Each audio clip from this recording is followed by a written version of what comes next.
Hello student, आप सभी का हमारे YouTube channel pioneer Vinod education में वेलकम है। आज मैं आप लोगों के सामने 12वीं कक्षा का 2025 के लिए पोल साइंस का सजेशंस लाया हूं।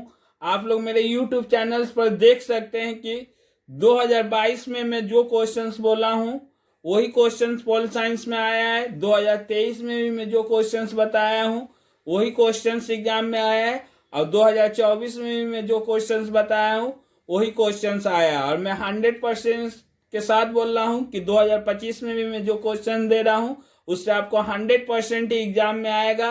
यदि नहीं आए तो आप मेरे चैनल को अनसब्सक्राइब कर दीजिएगा, आपको 100% ही आएगा। तो पहला क्वेश्चन 2025 के लिए 3 क्वेश्चन है। National power, national interest, globalisation, राष्ट्रीय शक्ति, क्या क्या पढ़िएगा। तो एक ही क्वेश्चन है, राष्ट्रीय शक्ति किसे कहते हैं और राष्ट्रीय शक्ति का तत्व या विशेषता। Define national power, discuss the element of national power. उसका नेशनल इंटरेस्ट, राष्ट्रीय हित से भी एक क्वेश्चन तैयार कर लीजिएगा तो हो जाएगा। वैश्वीकरण का किसे कहते हैं, इसकी प्रकृति और इसका प्रभाव।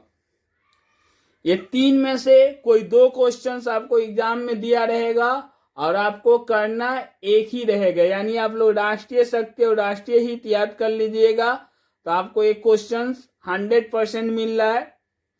जो दूसरा क्वेश्चन आएगा आपको लिबरलिज्म से रहेगा। यहां पर आपको एग्जाम में एक ही क्वेश्चन रहेगा। इससे क्या पढ़िएगा, उदारवाद किसे कहते हैं, यानी व्हाट इज लिबरलिज्म, और discuss the principle of liberalism, उदारवाद के प्रमुख सिद्धांत। तो 2 क्वेश्चंस आपको मिल गया। यदि कोई ज्यादा करना चाहता है तो वो मार्क्सवाद और गांधीवाद में क्या अंतर है कर सकता है, डिफरेंस बिटवीन मार्क्सिज्म एंड गांधीज्म। मैं उदारवाद को ही बोलूंगा और आपको एग्जाम में उदारवाद ही आएगा। तीसरा क्वेश्चन राष्ट्रपति से आपको 2 क्वेश्चंस तैयार करना है। Power and function of president of India, Bharat के राष्ट्रपति के शक्ति और कार्यों को लिखिए। और एक क्वेश्चन और आपको राष्ट्रपति से याद करना होगा, emergency power of president of India, Bharat के राष्ट्रपति की आपातकालीन शक्तियां। उसके बाद चीफ मिनिस्टर से आपको पढ़ना है power and function of chief minister of state. ये दोनों क्वेश्चंस रहेगा, कोई एक आपको एग्जाम में लिखना रहेगा।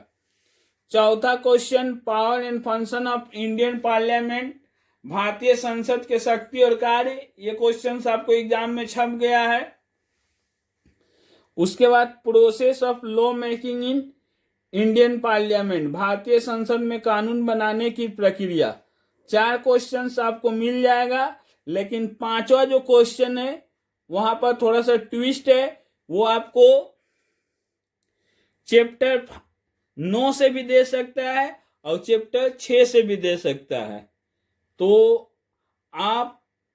मैं एक क्वेश्चन बोलूंगा यहां पर, सुप्रीम कोर्ट, उच्चतम न्यायालय, जैसे आप लोग देख सकते हैं कि 2023 में सुप्रीम कोर्ट आया है, 2024 में हाई कोर्ट आया है, तो 2025 में भी सुप्रीम कोर्ट का आने का ज्यादा चांस है। इसके अलावा आप लोग theory of separation of power, शक्ति पृथक्करण का सिद्धांत, 2 क्वेश्चन देख लीजिएगा तो मिल जाना चाहिए। मैं फिर से बता देना चाहता हूं कि आप लोग क्या क्या 9 चैप्टर से कीजिएगा, क्योंकि अभी समय आप लोग के पास बहुत ही है।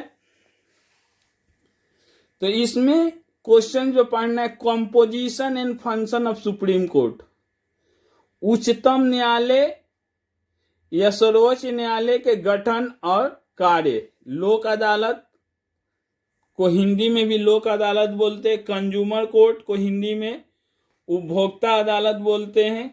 ये 3 क्वेश्चंस कर लीजिएगा तो अधिक चांस है कि मिल जाना चाहिए।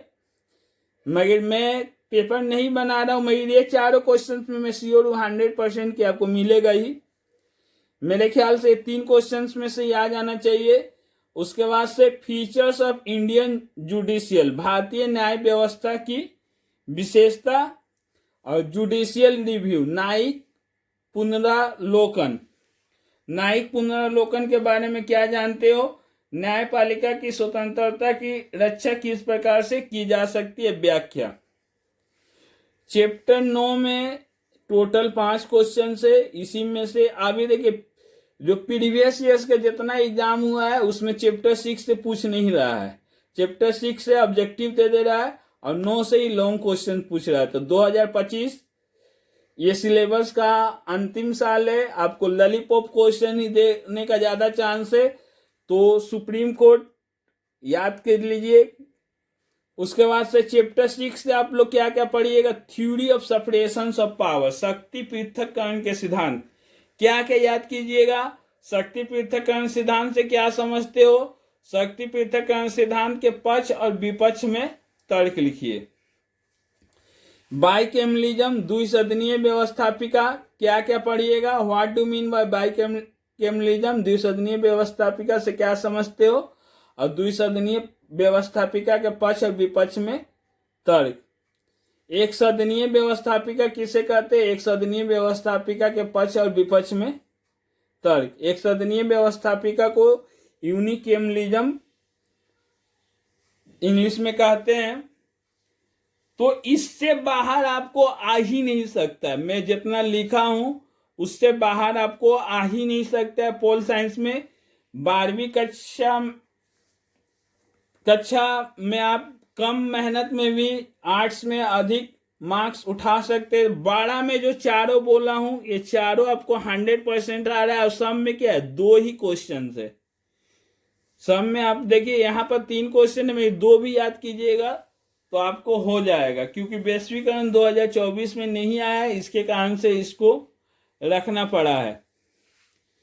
फिर से मैं बोल दे रहा हूं, पहला क्वेश्चन के लिए राष्ट्रीय शक्ति। राष्ट्रीय शक्ति किसे कहते हैं, राष्ट्रीय शक्ति के तत्व। राष्ट्रीय हित से एक ही क्वेश्चन तैयार कीजिएगा, मैं इसका आंसर भी छोड़ दूंगा, वैश्वीकरण का भी आंसर छोड़ दूंगा। उदारवाद, प्रेसिडेंट से 2 क्वेश्चंस पढ़ना है, power and function of president of India, emergency power of president of India. राष्ट्रपति के शक्ति एवं कार्य और आपातकालीन शक्ति। मुख्यमंत्री से एक ही क्वेश्चन है, power and function of chief minister of state.